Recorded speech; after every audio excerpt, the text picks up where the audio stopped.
José Abreu is part of this team. Like, we cannot get to what we want to get to without José Abreu. So we're gonna need all hands on deck. And he's a really good player when he's healthy, when he's moving right, when his swing is right. So we are looking forward to getting José Abreu back. That's flat out dumb. That's just a dumb.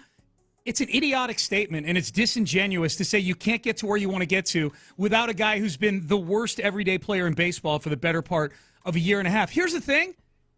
There's guys way better than José Abreu on this team that you could lose and still be a contender to win the World Series this year. Like, baseball's not a sport where one guy on a team like this with this much talent just craters your season. Not in this division, it doesn't. Right. And so to say that José Abreu is a guy like that is just, it's flat out insulting. It is evidence that they're, for whatever reason they're catering to a guy who doesn't seem to have the ego that needs to be catered to. Like, the one good thing I'll say about José Abreu is he does seem very self-aware through all this, that he sucks right now. Right. Like it's been really hard for him. Yeah, if you're feeling like you need to say stuff like this, it's for one of two reasons. You either feel like José Abreu needs to hear something that stupid, which is just dumb, or you actually think that, which is really concerning if you're the manager of this baseball team. If you're the manager of this baseball team and you think José Abreu is the key that unlocks a World Series for this team, you're in the wrong job. Well, I guess there is that part of it, though, too, that you got to remember, for somebody like José Abreu, there's very few instances in his career where he's gone through anything approaching this. Yep. It's not the same as a slump, because this is a mega slump. Yes. And it's been largely for a year and a half, other than his good performance in September and October last year, annoyingly. It's that might have been his dying gasp as a baseball player. But I think that there's two things here, Sean. Okay, if they are actually going to try to genuinely salvage something from him, then helping him, because it has been hard for him, because he does take accountability for it, then showing that support, I think, is the best way to go about it. But now saying there's no way we're going to get where we want to go without him, I don't think that's actually making it easier for José Abreu. I think that's stacking extra stress on top of him. That's a good point. If you were to hear that. Yeah, that's a really good point. Well, the other thing it's doing, too, like this is where, like, the credibility of Jeff Bagwell and the credibility of Joe Espada are dangling from a noose right now, and they're waiting for the stool to get kicked out from underneath them, because they are losing all credibility by having all these flowery things. If he comes up and he looks like the exact same José Abreu that went down to West Palm Beach, then I've lost all faith in Jeff Bagwell to evaluate anything. Well, this is why it's hard for organizations. A lot of people listening right now have been through this with their own companies.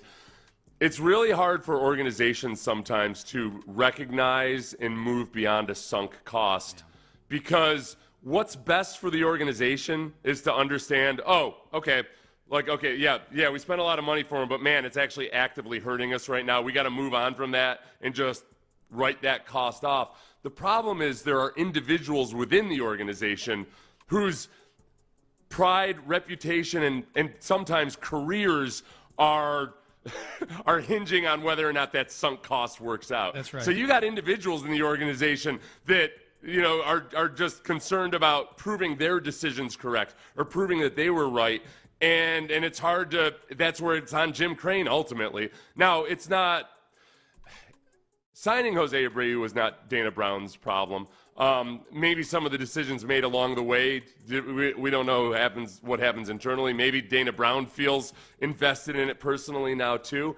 But really, like Jeff Bagwell and whomever else really perhaps stood up on a table for José Abreu, their either reputation or perhaps even their job status might hinge on that. So they're not going to let go of that sunk cost. No. And that's when it comes down to the CEO or the owner, whomever else, to realize, like, okay, well, you know what? I got to kind of set aside this guy's opinion for now, because he's too personally invested in it. I don't know if this trend or this human tendency has a name yet. We may have to call it the Bagwell or the Crane or something like that.